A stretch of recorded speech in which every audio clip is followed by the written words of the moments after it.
warahmatullahi wabarakatuh. Apa kabar anak-anak semua? Ustazah berharap kalian semua dalam keadaan sehat dan selalu dalam lindungan Allah Subhanahu wa Ta'ala. Sebelum pembelajaran kita mulai, marilah kita membaca basmalah bersama-sama. Bismillahirrahmanirrahim. Tujuan pembelajaran kita adalah mengidentifikasi informasi, kabar, keperluan, permintaan, dan atau permohonan dari surat pribadi dan surat dinas yang dibaca dan didengarkan. Pengertian surat. Surat adalah sebuah sarana komunikasi untuk menyampaikan informasi tertulis oleh suatu pihak kepada pihak lain. Jenis-jenis surat. 1. Surat pribadi adalah sebuah sarana komunikasi untuk menyampaikan informasi tertulis oleh suatu pihak kepada pihak lain. 2. Surat dinas. Surat dinas adalah sebuah surat resmi yang dibuat oleh suatu instansi atau lembaga dengan tujuan untuk keperluan dinas. Surat pribadi adalah surat yang digunakan untuk berkomunikasi secara pribadi, bersifat tidak resmi, dan berisi tentang masalah pribadi. Surat pribadi ditulis oleh individu atau seseorang untuk orang lain atau instansi lain. Oleh karena itu, bahasa dari surat pribadi bersifat pribadi, santai, mudah dipahami, dan komunikatif. Surat pribadi juga dibuat dari seseorang untuk orang lain, misalnya surat bertukar kabar kepada kerabat. Sementara itu, contoh surat pribadi yang dikirim ke suatu instansi misalnya surat izin untuk tidak masuk sekolah karena suatu hal. Jika bahasa dalam surat resmi lebih baku dan jelas polanya, maka tidak demikian dengan surat pribadi. Namun, dalam surat pribadi tetap ada hal yang perlu diperhatikan, yaitu tata etika atau sopan santun. Khususnya jika kita menulis kepada orang lain yang lebih dewasa. Berikut adalah contoh surat pribadi. Unsur-unsur surat pribadi ada tempat dan tanggal penulisan surat. 2. Tujuan surat. 3. Salam pembuka. 4. Isi surat. 5. Salam penutup. Dan yang terakhir, identitas pengirim surat. Surat resmi atau surat dinas. Surat resmi biasanya juga disebut dengan surat dinas. Surat dinas adalah surat yang dikirim oleh suatu instansi atau lembaga kepada perorangan atau ke instansi yang lain yang berisi hal-hal kedinasan. Contoh dari surat dinas adalah surat undangan, surat jual beli, surat perjanjian, nota dinas, dan lain-lainnya. Dalam menulis surat dinas ada beberapa hal yang perlu diperhatikan, yaitu penggunaan bahasanya. Namun, bahasa yang digunakan pada surat dinas ini lebih mudah dibandingkan surat pribadi. Surat resmi tidak memerlukan bahasa yang bertele-tele. Gaya bahasa dari surat resmi lebih singkat, jelas, dan berpola tetap. Unsur-unsur surat resmi. 1. Kepala surat atau kop surat. 2.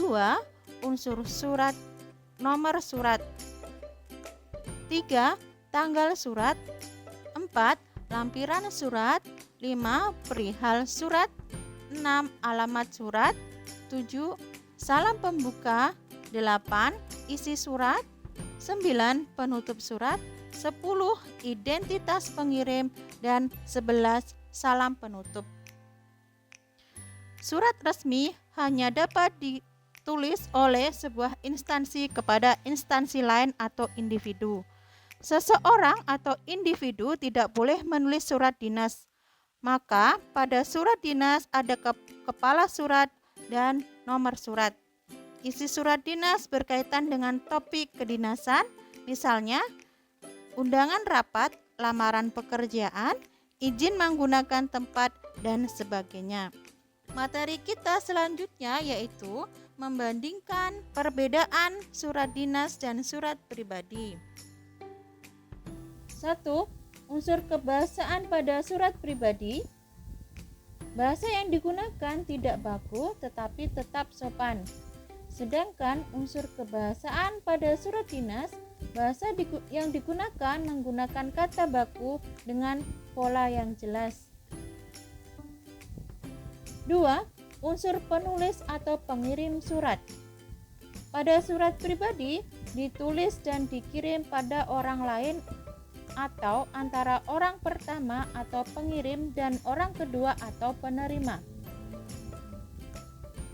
Sedangkan unsur penulis atau pengirim surat pada surat dinas ditulis oleh suatu lembaga atau instansi yang ditujukan kepada lembaga lain. 3. Unsur tujuan pengiriman surat. Pada surat pribadi ditujukan untuk masalah pribadi seperti menanyakan kabar. Sedangkan unsur tujuan pengiriman surat pada surat dinas untuk kepentingan formal atau resmi. 4. Unsur nama dan tanda tangan. Pada surat pribadi, nama yang tertera adalah penulis surat beserta tanda tangannya. Sedangkan unsur nama dan tanda tangan pada surat dinas, nama yang tertera adalah penulis surat dan orang yang memperkuat surat dinas tersebut. Unsur yang kelima yaitu struktur surat. Struktur surat pada surat pribadi yaitu alamat dan tanggal surat, salam pembuka, kalimat pembuka, paragraf, kalimat pembuka paragraf, isi penutup surat, dan salam akhir. Sedangkan struktur surat pada surat dinas yaitu kepala surat, nomor surat, tanggal surat, lampiran, perihal, alamat surat, salam pembuka, isi surat, paragraf penutup, nama dan tanda tangan penulis, dan yang memperkuat surat. 6. Unsur isi surat. Pada surat pribadi berisi masalah pribadi antara orang yang satu dengan orang yang lainnya. Sedangkan unsur isi surat pada surat resmi berisi kepentingan resmi atau formal antar instansi. Itulah perbandingan surat dinas dan surat pribadi. Harapan saya, kalian semua dapat memahami unsur-unsur dari kedua jenis surat tersebut dan bisa menggunakannya sesuai tujuan surat. Apakah kalian tahu bahwa sebelum wafatnya Rasulullah Shallallahu Alaihi Wasallam, beliau sempat menulis surat kepada orang musyrik?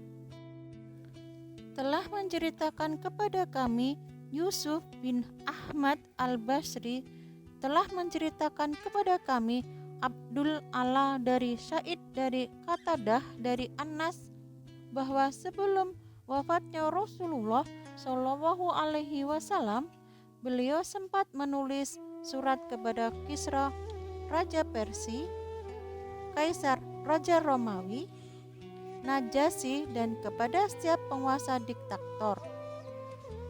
Beliau menyeru kepada mereka beriman kepada Allah. Bukankah Raja Najasyi pernah disalati oleh Nabi Shallallahu Alaihi Wasallam? Abu Isa berkata, hadis ini hasan sahih gharib. Demikian pembelajaran kita hari ini. Ustazah akhiri. Wassalamualaikum warahmatullahi wabarakatuh.